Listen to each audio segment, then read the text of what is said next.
ನಗರದ Saint Aloysius ಪರಿಗಣಿತ ವಿಶ್ವವಿದ್ಯಾಲಯದ school of arts and humanities ಪತ್ರಿಕೋದ್ಯಮ ಮತ್ತು ಸಮೂಹ ಸಂವಹನದಲ್ಲಿ ಸ್ನಾತಕೋತ್ತರ ಅಧ್ಯಯನ ವಿಭಾಗ ಹಾಗೂ ನಾಟೇಕಲ್ನ ಕಣಚೂರು ಆಸ್ಪತ್ರೆಯ ಸಹಯೋಗದೊಂದಿಗೆ every beat matters the essence of CPR ಎಂಬ ವಿಷಯದ ಬಗ್ಗೆ ಕಾರ್ಯಾಗಾರವು Padua college of commerce and ಮ್ಯಾನೇಜ್ಮೆಂಟ್ನಲ್ಲಿ ನಡೆಯಿತು. ಕಣಚೂರು ಆಸ್ಪತ್ರೆ ಮತ್ತು ಸಂಶೋಧನಾ ಕೇಂದ್ರದ ಮುಖ್ಯ ಆಡಳಿತಾಧಿಕಾರಿ ಡಾಕ್ಟರ್ ರೋಹನ್ ಎಸ್ ಮೋನಿಸ್ ಸಂಪನ್ಮೂಲ ವ್ಯಕ್ತಿಯಾಗಿ ಭಾಗವಹಿಸಿ ಮಾತನಾಡಿ, ಪ್ರತಿಯೊಬ್ಬ ವಿದ್ಯಾವಂತರೂ ಕೂಡ ಹೃದಯ ಸಂಬಂಧಿ ಕಾಯಿಲೆಗಳು ಮತ್ತು ಪ್ರಥಮ ಚಿಕಿತ್ಸೆಗಳ ಬಗ್ಗೆ ಅರಿವು ಹೊಂದಿರುವುದು ಅತ್ಯಗತ್ಯ ಎಂದರು.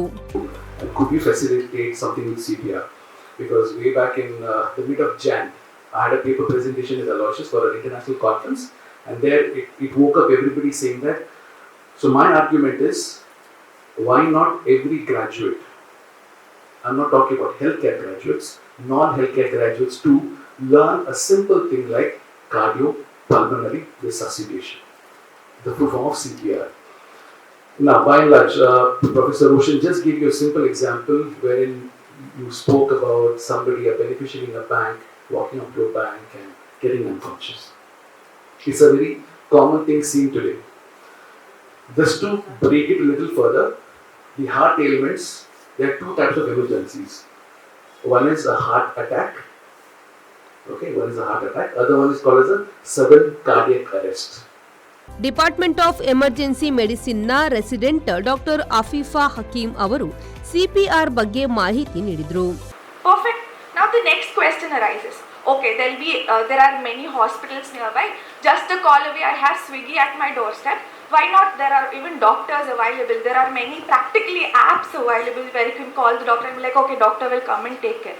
Why you?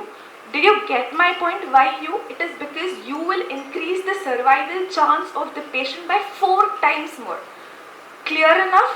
For that, you need to know this is the very basic thing what we are teaching you. ಕಾರ್ಯಕ್ರಮದಲ್ಲಿ ಡಿಪಾರ್ಟ್ಮೆಂಟ್ ಆಫ್ ಎಮರ್ಜೆನ್ಸಿ ಮೆಡಿಸಿನ್ನ resident doctor Mohammed Afzal, saint Aloysius ಸಂಸ್ಥೆಯ ಉಪಕುಲಪತಿ reverend father doctor Praveen Martis SJ, ಮಾಫೆ ಬ್ಲಾಕ್ನ ನಿರ್ದೇಶಕರಾದ ಡಾಕ್ಟರ್ ಲವೀನಾ ಲೋಬೋ, ಜೆಎಂಸಿಯ HOD Bhavya Shetty, ಸಹಾಯಕ ಪ್ರಾಧ್ಯಾಪಕ ಹಾಗೂ ಕನ್ವೀನರ್ ವಿಲ್ಸನ್ ಪಿರೇರಾ, ಸ್ಟೂಡೆಂಟ್ ಕೋಆರ್ಡಿನೇಟರ್ಗಳಾದ ಅಲಿ ಮುಸ್ಬಾ ಮತ್ತು ಕಶ್ಯಪ್ ಪುತ್ತೂರು ಉಪಸ್ಥಿತರಿದ್ದರು.